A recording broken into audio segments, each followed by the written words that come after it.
તો આજે આપણે ધોરણ 10 નું પ્રથમ ચેપ્ટર વાસ્તવિક સંખ્યાઓ શરૂ કરીશું. બહુ જ ઈઝી ચેપ્ટર છે, ક્વેશ્ચન પણ બહુ થોડા અને સિમ્પલ છે. બટ શું છે વાસ્તવિક સંખ્યા એની વ્યાખ્યા પર જતા પહેલા આપણે જે પ્રકારની સંખ્યા તમે ઓલરેડી ધોરણ 8 અને 9 માં ભણી ગયા છો, જેમ કે પ્રાકૃતિક સંખ્યા, પૂર્ણ સંખ્યા, પૂર્ણાંક સંખ્યા, એ બધાની વ્યાખ્યાઓનું એક રિવિઝન કરીશું, ક્વિક રિવિઝન, કે જો હેતુલક્ષી પ્રશ્નમાં તે વ્યાખ્યા બાય ચાન્સ પૂછાય છે તો તમે લખી શકો. તો પહેલી વ્યાખ્યા છે પ્રાકૃતિક સંખ્યાઓ કોને કહેવાય? પ્રાકૃતિક સંખ્યા જેને સિમ્બોલ આપણે કેપિટલ N લેટર થી દર્શાવીએ છીએ, અને ઇંગ્લિશ નામ છે નેચરલ નંબર્સ. પ્રાકૃતિક સંખ્યા એટલે નેચરલ નંબર્સ. તો શું છે એની વ્યાખ્યા? બહુ જ સિમ્પલ, કે જે સંખ્યા 1 થી શરૂ થાય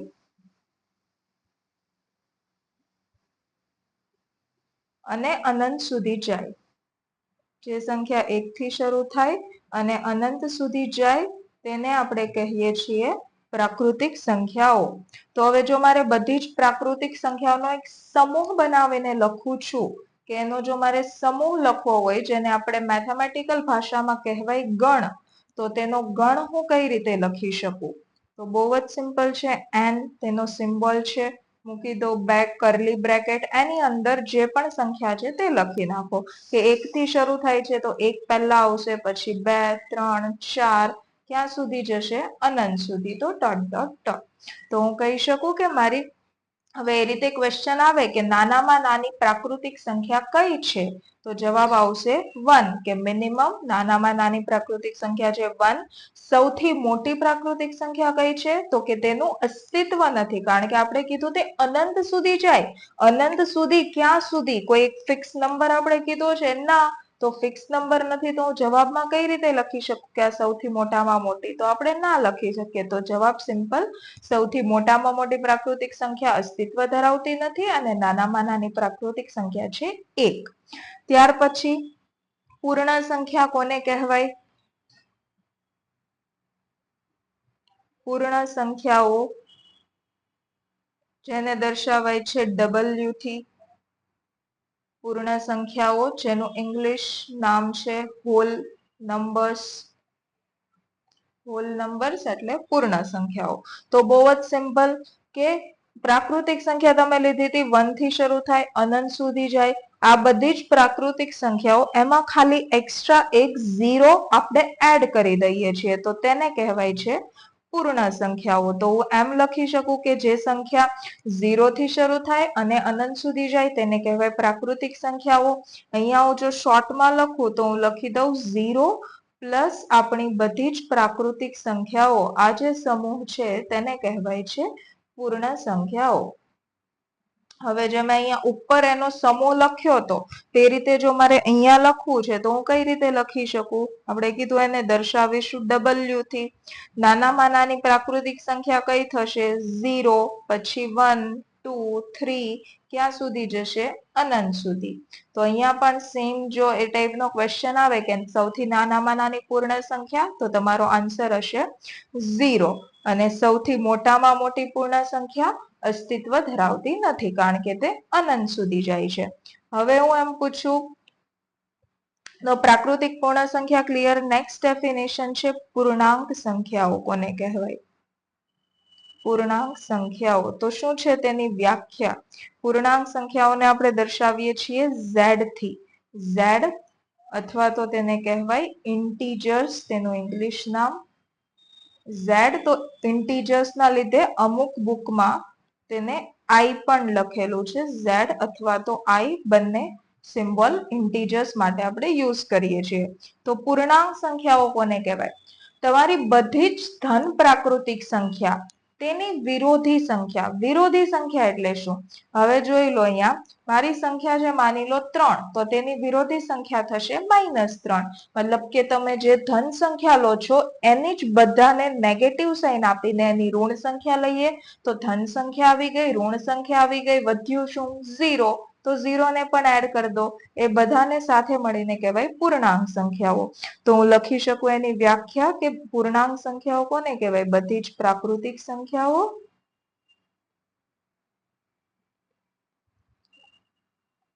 તેની વિરોધી સંખ્યાઓ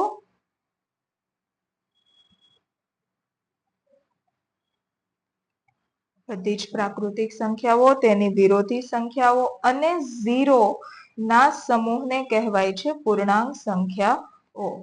હવે જો એના મારે એક સમૂહ તરીકે ગણ બનાવીને લખવો છે, હું કઈ રીતે લખીશ? બધી જ ઋણ સંખ્યાઓ. તો તમે નંબર લાઈન ઓલરેડી શીખી ગયેલા છો કે નંબર લાઈન પર આપણે કઈ પણ વસ્તુ કઈ રીતે લખીએ કે જો નંબર લાઈન બનાવવી છે, આ મારી નંબર લાઈન વચ્ચે હશે 0, 0 ની જમણી બાજુ હોય છે બધી ધન સંખ્યાઓ અનંત સુધી જાય, 0 ની ડાબી બાજુ હોય છે બધી જ ઋણ સંખ્યાઓ અનંત સુધી જાય. તો આ બધી જ સંખ્યાઓને આપણે કહેવાય પૂર્ણાંક સંખ્યાઓ કે અનંત થી -3, -2, -1, 0, 1, 2, 3 અનંત સુધી જાય છે. આ થઈ ગઈ પૂર્ણાંક સંખ્યાઓ. હવે જો અહીંયા ક્વેશ્ચન આવે કે સૌથી નાનામાં નાની અને સૌથી મોટામાં મોટી પૂર્ણ સંખ્યાઓ કઈ છે? તો સૌથી નાનામાં નાની મોટામાં મોટી બંને પૂર્ણાંક સંખ્યાઓ આપણે ના કહી શકીએ, કારણ કે બંને બાજુ તે અનંત સુધી જાય છે. તો આન્સર હશે તે બંને અસ્તિત્વ ધરાવતી નથી. ત્યાર પછી નેક્સ્ટ ડેફિનેશન છે સમય સંખ્યાઓ. કોને કહેવાય? સમય સંખ્યાઓ જેને આપણે દર્શાવીએ છીએ ક્યુ થી. તેનું ઇંગ્લિશ નામ છે રેશનલ નંબર્સ. સમય સંખ્યાઓ એટલે રેશનલ નંબર્સ. તો ચલો તેની ડેફિનેશન લખીએ. આ ઘણા લોકો માટે કદાચ નવું હશે સમય સંખ્યાઓ. તો બહુ જ સિમ્પલ છે. જે સંખ્યા તમે પી ના છેદમાં ક્યુ સ્વરૂપે P/Q P/Q આ નોટેશન આપણે જોયું છે. સમથિંગ ના છેદમાં સમથિંગ છે તો જે ઉપર છે તેને આપણે કહેવાય અંશ. અંશ ભાગ્યા છેદ. ક્યુ જે છે તે છેદમાં છે, પી જે છે તે છે અંશમાં. તો જે સંખ્યા હું પી ના છેદમાં ક્યુ સ્વરૂપે, હવે અહીંયા પી અને ક્યુ શું છે તે આપણું નેક્સ્ટ ક્વેશ્ચન. તો પી અને ક્યુ બંને કઈ નથી, એ છે પૂર્ણાંકો છે. આપણે જે જોયું પૂર્ણાંક સંખ્યા તે પી અને ક્યુ પૂર્ણાંકો છે. અને ક્યુ તમારો છેદમાં છે તો આ પૂર્ણાંક માટે ક્યુ 0 ના હોવો જોઈએ. આ ઇમ્પોર્ટન્ટ કન્ડિશન, કારણ કે શું થશે જો હું ક્યુ બરાબર 0 મૂકી દઉં માની લો, તો પી ના છેદમાં 0 એ વસ્તુ ડિફાઇન જ નહીં થાય. તો એ વાતનું હંમેશા ધ્યાન રાખો કે જ્યારે છેદમાં તમે કંઈ પણ લખો છો તે છેદ 0 ના બનવો જોઈએ. તો પી અને ક્યુ બંને કોઈ પૂર્ણાંક સંખ્યા છે જે આપણે જસ્ટ જોઈ, અને જસ્ટ કન્ડિશન કે ક્યુ એ છેદમાં છે તો તે 0 ના હોવો જોઈએ. તો જે સંખ્યાને આ રીતે દર્શાવી શકું અંશ ભાગ્યા છેદ P/Q સ્વરૂપે દર્શાવી શકાય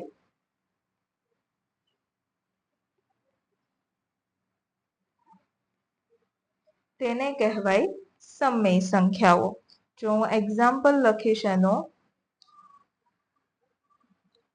તો માની લો લખું છું -5/2, 0, 1, 3/2, 9/2.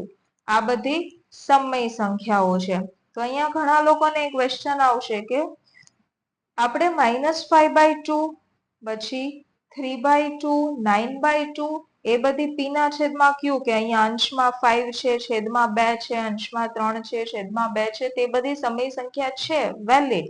બટ આ 0 અને 1 કઈ રીતે હું સમય સંખ્યા કહું? તો કે એના છેદમાં કઈ નથી, તો ના લખી શકું કે 0 બરાબર 0 ના છેદમાં 1, છેદમાં કઈ નથી તો છેદમાં મૂકી દો 1. શું ફરક પડે છે? કઈ ના પડે ફરક. 1 ને પણ હું લખી શકું 1/1. તો તે પણ એક સમય સંખ્યા છે. તો આના પરથી શું હું એમ કહી શકું કે આપણે સમય સંખ્યા પહેલા જે પણ સંખ્યા જોઈ કે જે પ્રાકૃતિક હતી, પૂર્ણ હતી, પૂર્ણાંક, તે બધી જ સંખ્યા એક પ્રકારની સમય સંખ્યા છે. સાચું કે ખોટું? બિલકુલ સાચું. કે બધી જ પ્રાકૃતિક સંખ્યા, પૂર્ણ સંખ્યા અને પૂર્ણાંક સંખ્યાઓ એક પ્રકારની સમય સંખ્યા જ છે. કે બધી જ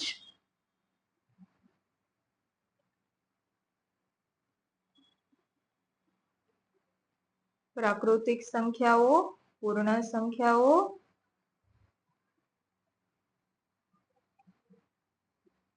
અને પૂર્ણાંક સંખ્યાઓ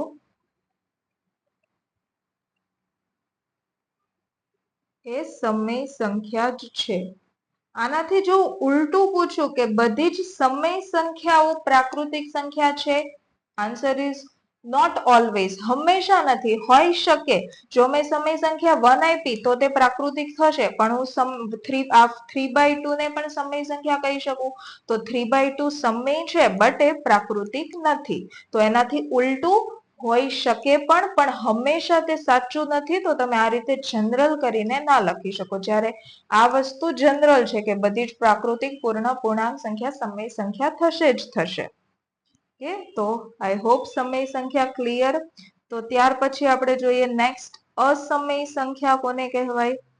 અસમય સંખ્યાઓ. અસમય સંખ્યાઓ જેને ઇંગ્લિશ નામ છે, જેમ સમય સંખ્યાને આપણે કીધું રેશનલ નંબર્સ, અસમય સંખ્યાઓને કહેવાય ઇરરેશનલ નંબર. ઇરરેશનલ નંબર શું છે આની ડેફિનેશન? તો કે જે સંખ્યાનું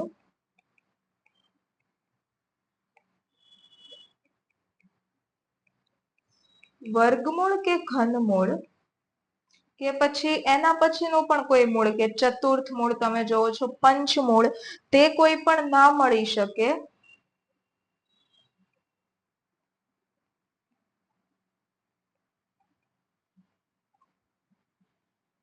તેવી સંખ્યાઓને કહેવાય છે અસમય સંખ્યાઓ. જેમ કે જો હું એક સિમ્પલ એક્ઝામ્પલ બતાવું, હું લખું છું વર્ગમૂળમાં 2 સ્ક્વેર રૂટમાં 2. શું થશે આનું?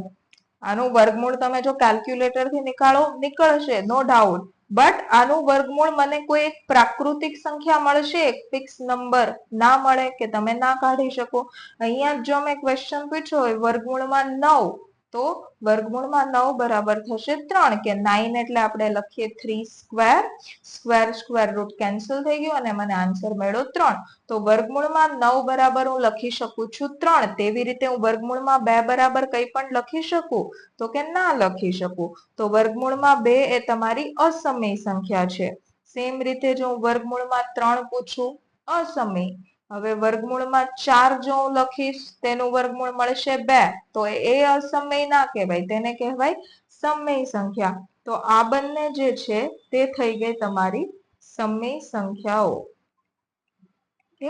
જ્યારે આ જે છે એ પ્રકારની સંખ્યાઓને કહેવાય અસમય. એ અસમય સંખ્યાઓ છે.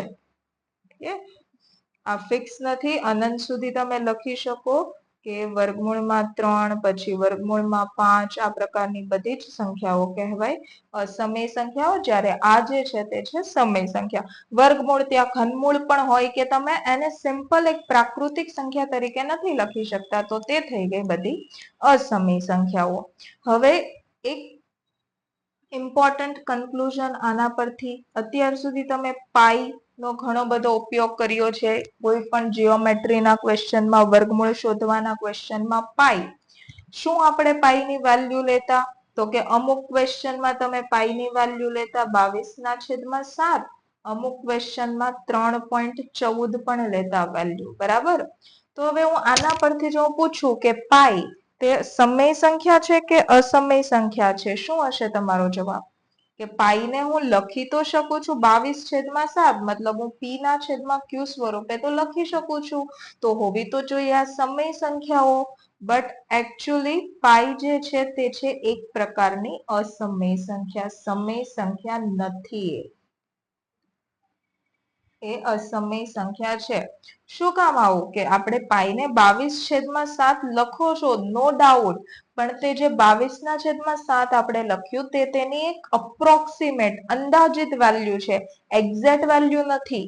જો પાઈની વેલ્યુ ઓરિજિનલી તમે જોઈશો ક્યાંય પણ, તો તે 3.1412 કરીને ઘણા બધા ડિજિટ્સ છે અને ડિજિટ્સ રિપીટ નથી થતા કે આંકડાઓ રિપીટ નથી થતા, તો આ પ્રકારના નંબરને કહેવાય અસમય સંખ્યાઓ. બરાબર, તો 22/7 આપણે લખીએ છીએ, તે લખીએ છીએ કારણ કે આપણા ક્વેશ્ચન આપણે ઇઝીલી સોલ્વ કરી શકીએ. તો જે 22/7 છે એક્ઝેક્ટ વેલ્યુ નથી, એની અપ્રોક્સિમેટ વેલ્યુ છે, અને જ્યારે તમે અપ્રોક્સિમેટ વેલ્યુ લખો તો એને આ રીતના ટિલ્ડ સિમ્બોલથી દર્શાવે કે તે તેની અપ્રોક્સિમેટ વેલ્યુ છે. એટલે ભલે તમે 22/7 લખો, બટ એ સમય સંખ્યા નથી, એ છે તો અસમય સંખ્યા જ.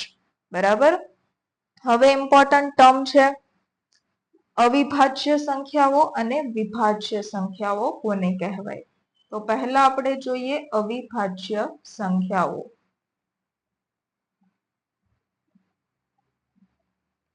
અવિભાજ્ય સંખ્યાઓ બહુ જ સિમ્પલ. જો તમે નામ સરખી રીતે વાંચશો તો બી ડેફિનેશન નો આઈડિયા આવી જશે. અવિભાજ્ય કે જેને તમે વિભાજ્ય ના કરી શકો, વિભાજિત ના કરી શકો, જેના ભાગ ના પાડી શકો, તેને કહેવાય અવિભાજ્ય. હવે જો મારે મેથ્સની ભાષામાં થોડુંક લખવું છે તો શું થશે અવિભાજ્ય સંખ્યાઓ?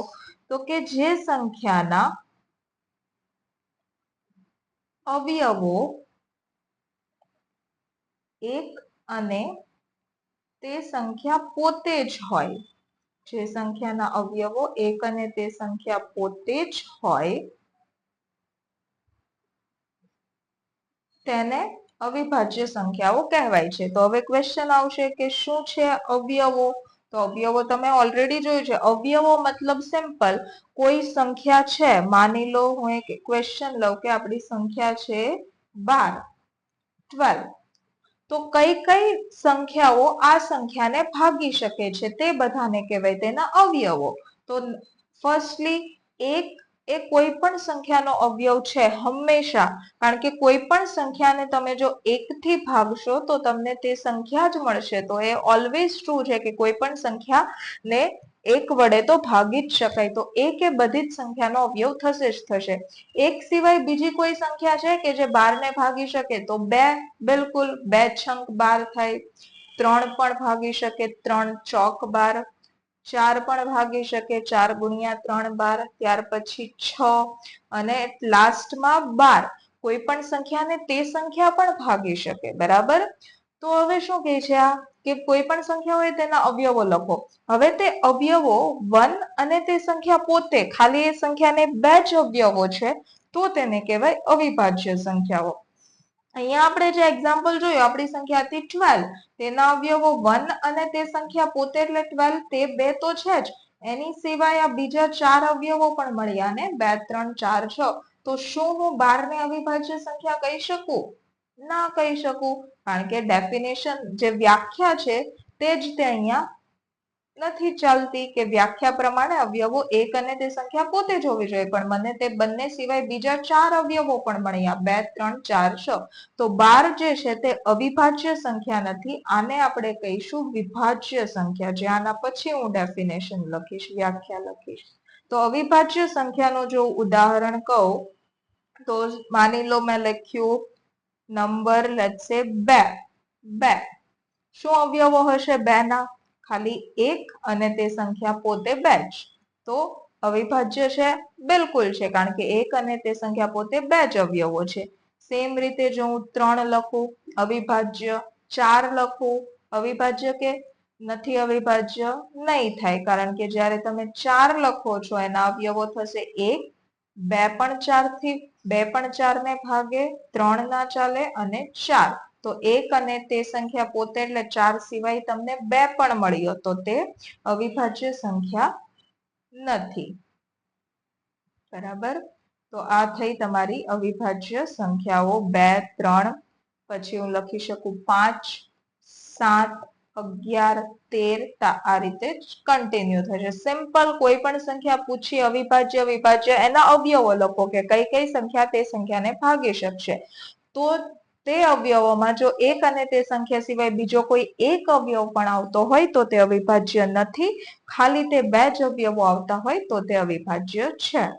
તો હવે અવિભાજ્ય પછી કઈ કહેવાય? વિભાજ્ય સંખ્યાઓની શું વ્યાખ્યા છે તે જોઈએ. આપણે હમણાં જ જોયું, જે 12 ના અવયવો લખ્યા હતા તો તે વિભાજ્ય હતી. તો હું એક તો એ રીતે લખી શકું કે જે સંખ્યાના અવયવો 1 અને તે સંખ્યા સિવાય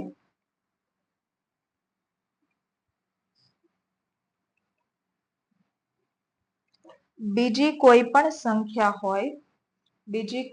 સંખ્યા હોય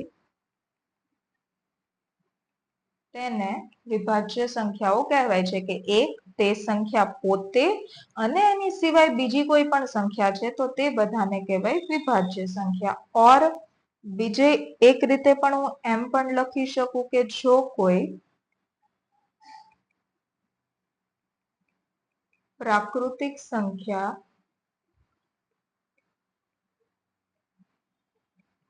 ઓછામાં ઓછી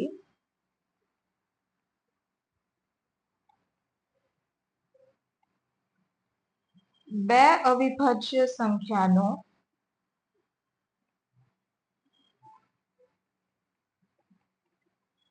ગુણાકાર હોય તો તે સંખ્યાને પણ વિભાજ્ય સંખ્યા કહેવાય. તો તે સંખ્યાને આ ઇન્ટરેસ્ટિંગ સમજવા જેવું છે વાત. ઓકે, જેમ કે હું એક ઉદાહરણ લઉં, માની લો ઓછામાં ઓછી બે વિભાજ્ય સંખ્યાનો ગુણાકાર હોય તો આપણે જસ્ટ હમણાં 12 જોયું તો તે જ લખી દઈએ 12. 12 ને હું કઈ રીતે લખી શકું?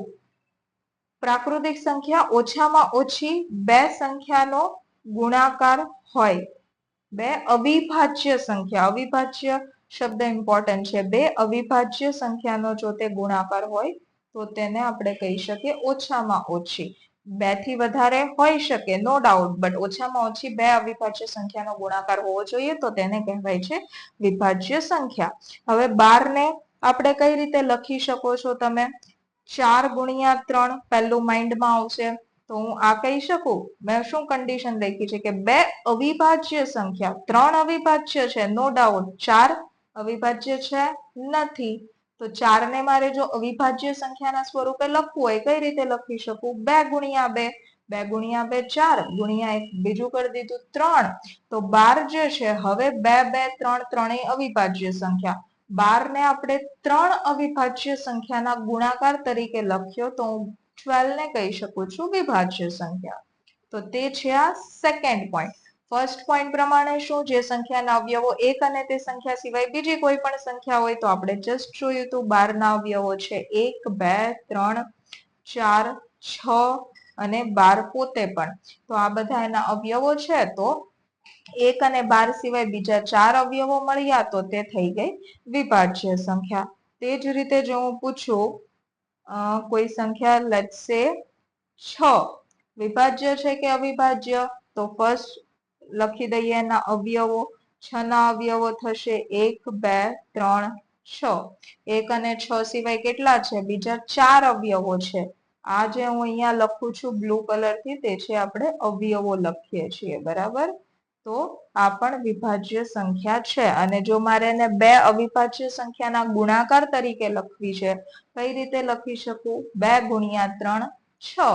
2 અને 3 બંને અવિભાજ્ય, તો બે અવિભાજ્ય સંખ્યાના ગુણાકાર તરીકે હું લખી શકું છું. તો આ પણ કહેવાય વિભાજ્ય સંખ્યા.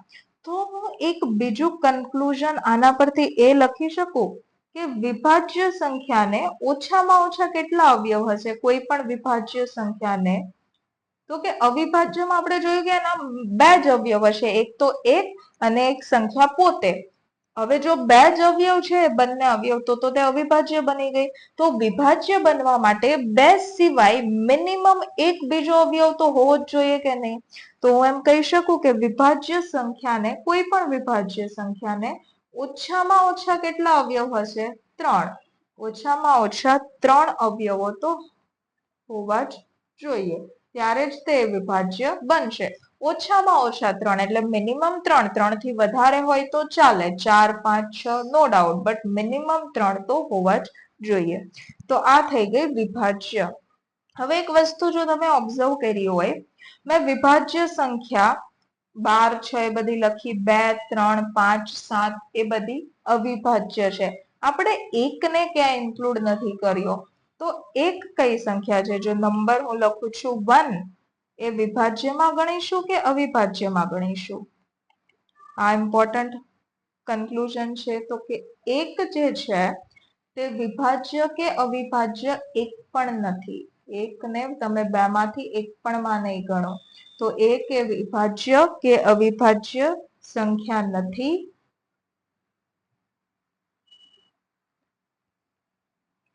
તેને આપણે કહેવાય તટસ્થ અથવા તો એક વિશિષ્ટ સંખ્યા. તટસ્થ અથવા વિશિષ્ટ સંખ્યા કહે છે.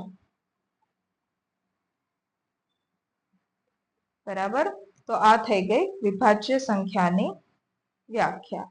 હવે અવિભાજ્ય વિભાજ્ય ક્લિયર. હવે આપણે જે આપણું મેઇન હેડિંગ હતું ચેપ્ટરનું, વાસ્તવિક સંખ્યાઓ, તે કોને કહેવાય તે તો એકવાર લખી દઈએ. વાસ્તવિક સંખ્યાઓ, જેને આપણે દર્શાવી શકીએ છીએ આર થી, કારણ કે તેને ઇંગ્લિશમાં કહેવાય છે રિયલ નંબર્સ. રિયલ નંબર્સ એટલે વાસ્તવિક સંખ્યાઓ. બરાબર. તો શું છે વાસ્તવિક સંખ્યાની ડેફિનેશન? બહુ રફ લેંગ્વેજમાં જો કહું, જે સંખ્યા આપણે અત્યાર સુધી જોઈ તે બધી જ સંખ્યાઓને કહેવાય વાસ્તવિક સંખ્યાઓ. તો હું એમ પણ લખી શકું કે બધી જ પ્રાકૃતિક સંખ્યા, પૂર્ણ સંખ્યા, પૂર્ણાંક સંખ્યા, સમય સંખ્યા, અસમય સંખ્યા, એ બધાને જ કહેવાય વાસ્તવિક. અવિભાજ્ય વિભાજ્ય એક પ્રકારની પ્રાકૃતિક સંખ્યામાં જ આવી ગઈ, તો એને અલગથી લખવાની જરૂર નથી. હવે આપણે જસ્ટ જોયું કે બધી જ પ્રાકૃતિક પૂર્ણ અને પૂર્ણાંક સંખ્યાઓને તો હું સમય સંખ્યા પણ કહી શકું, જે પોઈન્ટ આપણે અહીંયા લખ્યો છે. તો હું શોર્ટમાં એમ ના કહી શકું કે બધી જ સમય સંખ્યાઓ અને અસમય સંખ્યાઓના સમૂહને કહેવાય છે વાસ્તવિક સંખ્યાઓ. તો તેમાં બાય ડિફોલ્ટ તમે પ્રાકૃતિક પૂર્ણ પૂર્ણાંક પણ ઇન્ક્લુડ કરી જ દીધી છે. તો હું કહી શકું બધી જ સમય અને અસમય સંખ્યાઓના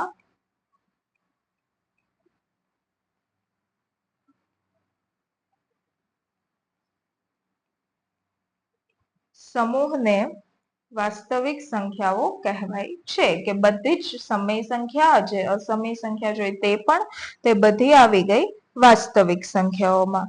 બરાબર. તો આ થઈ ગયું આપણું આ કન્ક્લુઝન. હવે ગુસા અને લસા શું છે તે આપણે વ્યવસ્થિત રીતે સમજશું.